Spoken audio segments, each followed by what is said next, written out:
And welcome back to the Marvel Movie Minute, a daily podcast in which we dig in deep to analyze the films of the Marvel Cinematic Universe 1 minute at a time. I'm Andy Nelson from thenextreel.com. And I'm Pete Wright, also from The Next Reel. We are again back talking about Jon Favreau's 2008 film, Iron Man, where it all began. And joining us today, we have Eric Nash of the Watchmen Minute Podcast. Hey, Eric, how are you? Hey, pretty good, guys. How are you guys? Good. Thank you for coming on and joining us to talk about these minutes of Iron Man. It should be fun. I hope that this is the week that we get out of the cave. Will we ever get out of this cave? I'm starting to feel a little bit claustrophobic. It feels like we've been in this cave for a very long time. I tell you, it's like, when the Star Wars Minute guys were doing the pod race. Oh yeah, no, that's a pod race. It never ends. That it still feels like it's actually going on. Yeah, somewhere it is. It's always going on. We are perpetually in this cave. It is a lot of dark interior scenes in the set that they're filming. But yes, we are still stuck in the cave today. On today's show, the minute starts with Tony and Yinsen staring intently at a ring and ends with them talking about the raw power of the arc reactor. We saw that ring at the end of last minute, Pete. This was the ring that is meant to remind us a little bit of the ring on Iron Man's chest. Well, right. It is, and that was a great tease because now he actually comes out and he tells us that, in fact, this is the new great thing.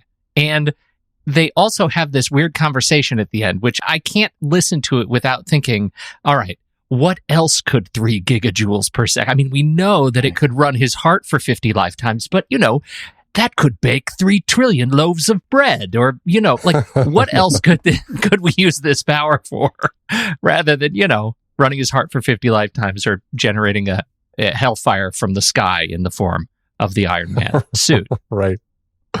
Of course, the first question I have as I'm watching this minute is, does he actually brush the sand off of this ring, or is he going to build it with the sand stuck on that ring? And it's all in the arc reactor as he actually installs that into his chest. Because he does you can see the little crystals of sand stuck on it. Yeah, from his little clay pot that he, the mold, he makes he makes it into clay, and you can see little tiny pieces of sand still stuck on this ring as he pulls it out so delicately. It's just like salt on the top of the margarita glass. That's what makes it so good, right? Do you know that maybe that's what it is? That would make a lot more sense for Tony, knowing his history with alcohol. Well, and it's funny because they do this little crossfade, right? Because it's right after he puts it in the little cup, or it's I don't know, what is that? There's a little housing that he drops it into. Right. And then there's that little bit of a dissolve that leads to him, suddenly it's wound up with wire. He doesn't blow on it once. You're right, he doesn't brush it off. It's just, it's dirt. It's filthy work, and you'd think someone like Tony would know better. One would assume he is, yes. And then there's even another dissolve, and I almost feel like there's each time it's a good jump as to work being done. I mean, I would guess at least an hour in between each one. It looks like it looks like it's been built up more each time, each of these two crossfades. Right, because we go from the first one where he's putting the ring in the little holder that you're talking about, Pete, and then the next couple shots, it's him kind of working in this lineup of things. It's almost like a model of the solar system where everything is spaced out across this wide space, like that. But blown somehow, out virus. I'm not exactly sure. I every time I look at this, I'm always like, okay, so that must be a piece that fits here, and that must be part of the housing, but none of it really makes sense. It just looks cool, and I think that's fully the intent, because there's not a lot of logic in having it lined up the way that he has it. Well, see, he's got this lens mounted there, and what you can't see, it's just slightly out of frame. It's an anthill, and he's actually just trying to burn an anthill with the great power of the arc reactor. But here's the thing that I think is really cool. That final dissolve, when we pull back and I don't know, I guess there's this weird sequence where his hand is coming back away from having just plugged it in. And then for a good, 20 seconds, we're in full on spooky horror lighting, right? We have the flashing power of the fluorescence behind him, and he's lit from the table, from the light of the arc reactor. And it's another one of those sequences that I think is really quite beautiful, and it's a very different tone than we get from the rest of the sequences in the cave. It sort of changes the dynamic, the look of the light, the way it changes the dynamic of the frame. It kind of changes the dynamic of the narrative at the same time. And I had a question about that because it's making all the lights flicker as he plugs this thing in, but the arc reactor is supposed to be generating power. Why is it sucking power from everything else? Why does he have to plug this in if it's generating power? It's not like it's not like it's sucking power from all of this stuff. So I'm always kind of confused by the fact that all the lights are flickering, unless it's just so powerful, the raw power of this arc reactor, that it makes all the rest of the energy they can't handle being close to it.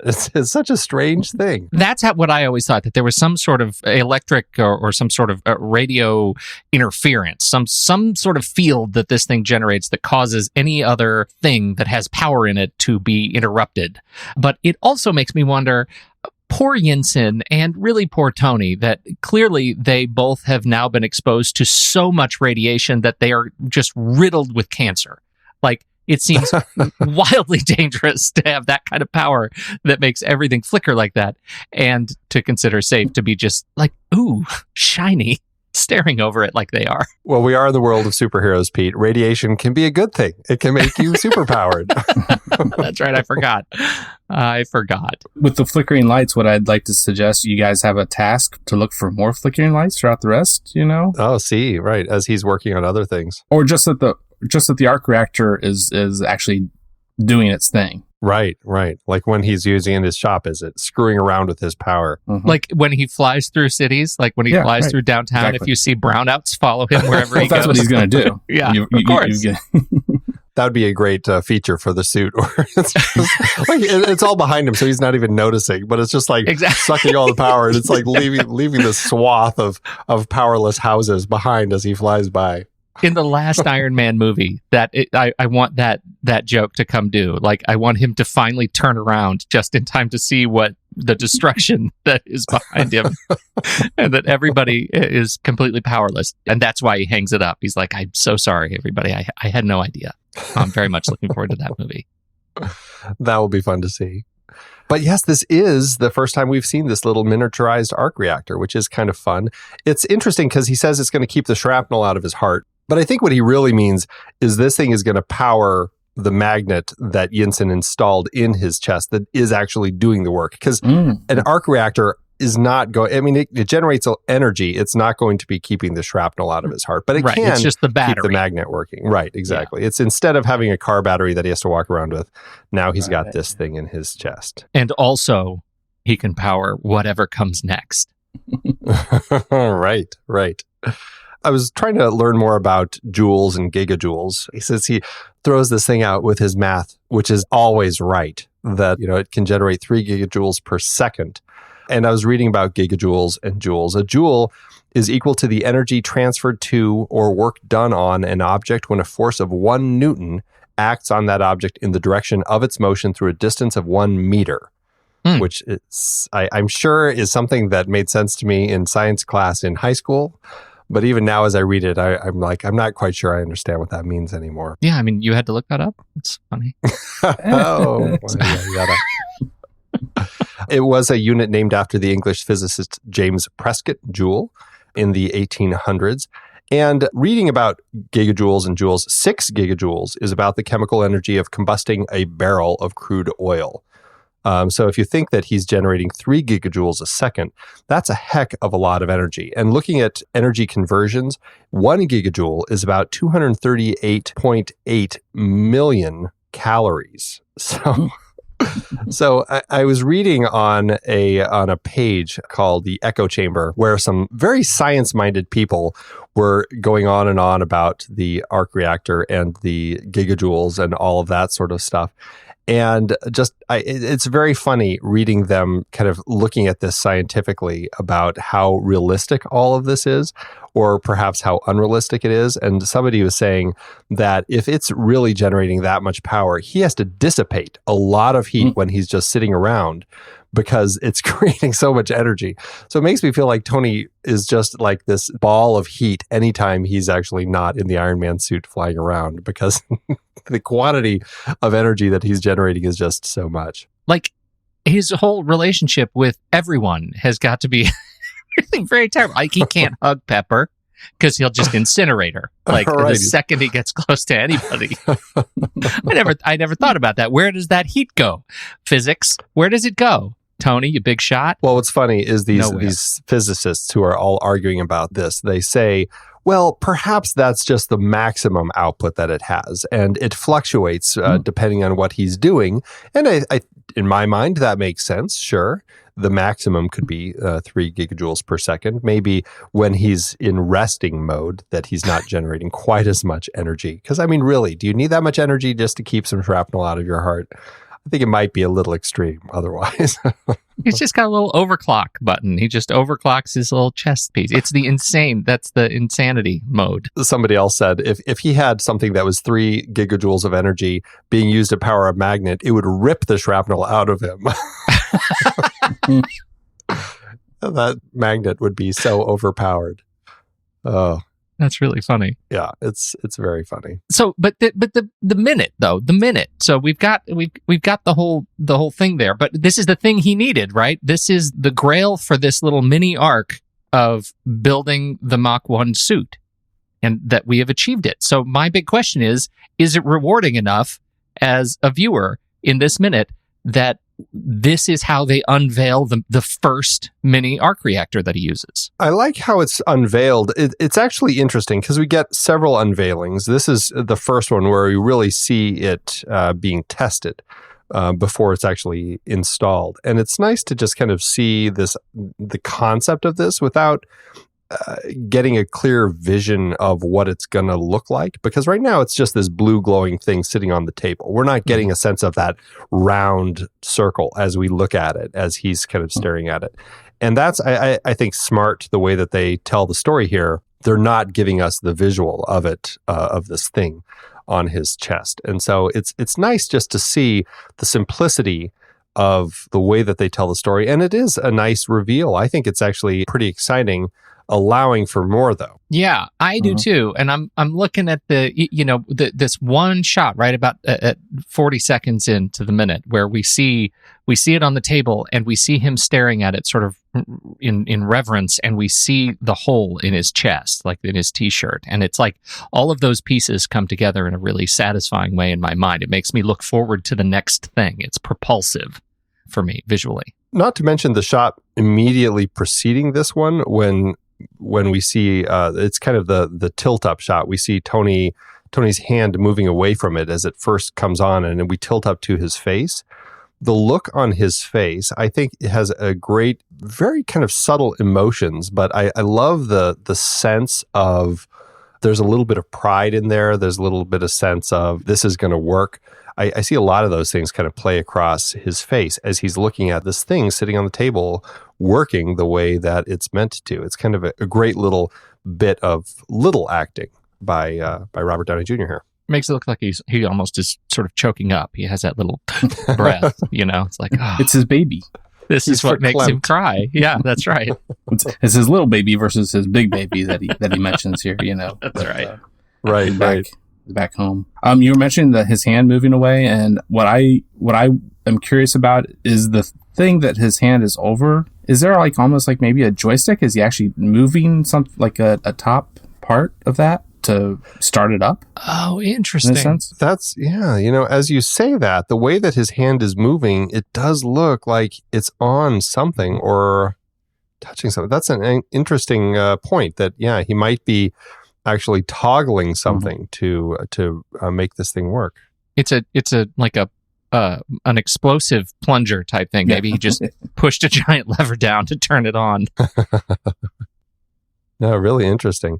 It's nice to see the whole setup, and I'm always curious about the blue tube of like fiber optic glow that's leading to it, because it doesn't really make a lot of sense to me, but it looks super cool that there's this like little fiber optic hose going from all the gear over on the right side of the table, all the way over to the little arc reactor. But again, to the whole notion of it being his little baby, right? That's its umbilical. You know what I mean? Gross. And Right, exactly. Totally it. It's like it's pumping something into it, because as the minute progresses, the blue in the tube dissipates, like it's getting sucked into the arc reactor. It's kind of interesting. What is that? What nourishment repels it? Right, it's feeding itself. It's feeding itself. It's funny, the arc reactor in the script, it's always written as, in all caps, as ARK reactor. And that made me wonder if it's meant to be an acronym for something, but I couldn't find any references anywhere to what it would be, what it would stand for. So I'm not really sure. And sometimes they actually even refer to it as an RT device. I'm not completely clear. And actually, I will say, the screenwriters, granted, it went through a good number of hands as far as the writers working on it, but there are a few times where it is actually arc reactor, which makes me think that the screenwriters were not on the same page with each other as different writers came in to work on the script. So, but it's interesting. I want to think that it must stand for something, but it's never said anywhere or written anywhere. Yeah, that's very strange. I mean, you just pretty much can't find it written out anywhere other than ARC anymore. I don't ever recall hearing it as ARK, besides in the comic. Right. In the script, it's written that way. But if you go to like the Marvel Wikia page, it's arc reactor, and it's not all caps. So, yeah, it makes me wonder if at one point in one of the many iterations of the script, if there was something that they were trying to do with that as far as making it stand for something or an abbreviation. Yeah, interesting. In the script, there is a brief line here when Tony pulls the ring out of the mold and sets it into the housing. Yinsen says, "What are you building?" And Tony says, "A better mousetrap." I don't mind the line, but I do like the way that the music here just is allowing the scene to drive forward. I think it works pretty strongly when it's constructed this way. The way that it is architected here without the discussion is superior. Well, and I feel like we have several other opportunities where Yinsen is asking Tony, are you going to ever tell me what you're building? I don't feel like it's a point that we need to keep bringing up. Yeah. And the fact that Yinsen again asks, what are you building? Even with the line, a better mousetrap, which I think is a nice little line, it's just not needed. And at this point, allowing the music and the editing to just drive the construction of this arc reactor, I think that's all we need here. Yeah. I don't know. Do you guys have anything else for this particular minute?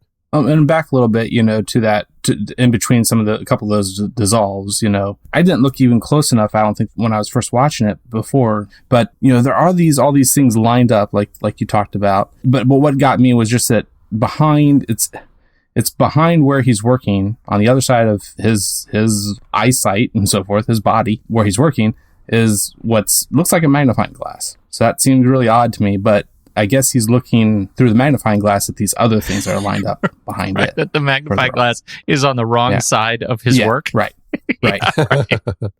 Yeah, I agree. That feels very strange. It was like it was set there only because he needed this nice, it looks really cool. And there's this nice sort of linear kind of arrow right on the screen. But I feel like that's kind of the lens that's in the middle of what is ultimately the arc reactor. I wasn't thinking that was a thing he was actually looking through. Like there's some sort of element, like he's working on the arc reactor backward. It like I said, I think they designed it to look cool. I don't think it makes a lot of sense. But I will say, when we first see Tony in his workshop in the basement of his mansion, he is working on his car and he's looking at exploded views of the cylinder head. And it almost makes me feel like his brain likes to work in exploded views of things.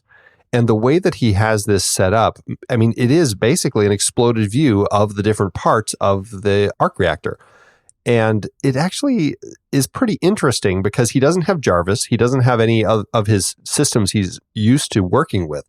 And so he's almost created his own exploded view of this thing so that he can better piece it together. And it actually, as I look at it, it's actually pretty interesting the way that he's decided to do it, because otherwise it seems pretty illogical to work this way. That's me being a non-engineer. No, I think that's I think that's a really great observation because in that respect, it sort of answers it sort of allows us to compress what is ultimately decades of Tony's own kind of personal innovation in his workflow in these two sequences, right? We see him in the garage and we see what ultimately his workflow looks like. And we see him here, which is probably what his workflow looked like before he started working, when he was first inventing stuff and didn't have the benefit of all of the exploded view stuff. This is just, it allows us to see before and after with the same character in roughly the same period. I think that's really interesting. It's a really interesting little element of Tony and just the way that his brain works. Well, it's a cool narrative trick too, right? Giving us the before and after with the same guy within 72 hours. I think that's pretty sweet. Yeah, really is. The music track here is a continuation of the track Trinkets to Kill a Prince that Ramin Djawadi wrote for the film. It's interesting watching the film broken up like this and listening to how they use the music and realizing how often they break the track up over the course of minutes to allow for other scenes to cut in and stuff. And it's interesting listening to it on the album and then realizing that you never really get to hear the whole track in one piece. It's a little disappointing that that's how it's edited, but I guess it makes sense. Inevitably, you have to make it work within the context of how you're telling the story. I don't know how it would make those calls. It's as Ramin Djawadi, talk about not worrying about killing your babies, like killing your darlings. Right. That's got to be just torture to have these completed tracks and just sever them up. Well, that to me indicates that there was an edit done and he scored it and composed and recorded these longer versions of what we hear in the movie now, but and they were all together and flowed maybe okay, but then when Jon Favreau and whoever was the main editor of record for the movie, I mean, I'm just so used to hearing about and pretty much only knowing about Lucas and his process. I don't even know much about my own movie by minute about the editing for that, how that might have been done. But I've just read so much about Lucas and actually his ex-wife when they were editing the very first one, and just how that was done. And what I'm used to knowing is that they edit it and they give it to they love it and they give it to John Williams, or in this case, Ramin Djawadi. Well, that's an interesting point because it does, I guess it speaks to when is the composer actually writing these pieces and how early in the process, because oftentimes they will have edited the project and then the music comes in and it basically just lays over the top of the place where it's meant to. But if the editing is continuing and he's written this piece that fits, but then they cut it and they change it, all of a sudden it doesn't fit anymore and they need to figure out, okay, well, we don't have time for him to come back and do some new music. So we're going to have to, we'll truncate it here and we'll bring this piece to here. And it is unfortunate, but I guess I can see in the context of the business, and who knows, there's a million reasons why things can happen certain ways, but I can see why it could end up this way. Yeah. Even if I don't like it. Yeah. Even if I don't like it. Well, with that, do you guys have any thoughts on this minute, or should we close this one out and come back tomorrow? I'm ready to see the suit. The only other thing, and it's tied into you being ready to see the suit. I just said, when I heard the lines in this minute, keep the shrapnel out of my heart. And my note was, gee, I wonder if we'll hear that again. Yeah, right. More stuff about the shrapnel that is hurting him. Yeah. In the coming movies. I'm sure we'll hear more. Well, Eric, thank you so much for joining us on this minute. Where can people find you and learn more about your show? Yeah, so just Googling Watchmen Minute gets you to a lot of different ways to hear it, but you can even go directly to our website at realpodcastnetwork.com/Watchmen Minute. So we have a little bit of a connection between my co-host, his original podcast and website, Real Comic Heroes, and you guys having Next Reel. Excellent. Nice. Both are R-E-E-L is in the film reel. We like those. Yeah. It's always fun to talk about because people nowadays are like, they don't know what a film reel is anymore. Oh, yeah. Heartbreaking. All right, everybody. Well, that is it for today's show. Thank you so much for tuning in. Make sure you subscribe to the show for free at marvelmovieminute.com. Join us over in our Discord chat room and follow us on Facebook, Twitter, and Instagram at The Next Reel. And if you like what we do and you want to support us and get some cool stuff, become a patron over at patreon.com/thenextreel. Until next time, true believers.